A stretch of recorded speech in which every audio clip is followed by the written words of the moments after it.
شەرۆ خوێنەوەش ji dilê me çûn îro birin bi evînê baş dibin em ê li ser her rêyê gul biçînin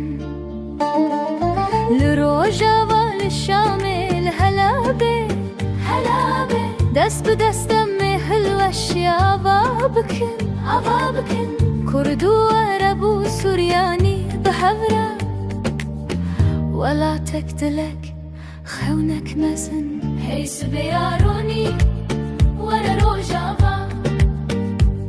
ji dûr ve bikin li me binêre Aştî li çiyayan distirê Şahî li deşt û nyawalan dilîze Gelê me yê sebir kir û şikestî nebû îro cejna te ya dest pêka jiyanê ye Kurd li welatê xwe bi serbilindî dijin Sûrî li malên xwe bi hêviyên mezin Zarok li kolana em dilîzin Kenê wan bilind dibe keç û xurt distirin Kal û pîr çîrokên aşitiyê dibêjin Efrîn kendike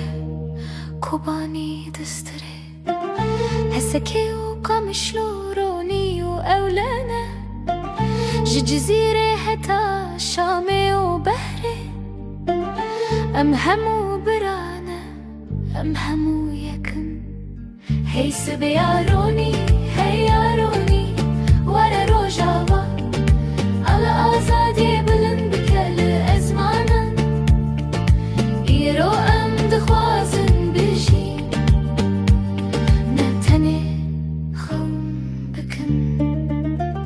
Me gelek sebir kir, gelek bedel da Lê roj hilat qet namêre Sibê zarok bêtirs dilîzin û dibêjin ew bûn lehengên demên dijwar Rojava ya rororê ya dayîka bedew vo sebrê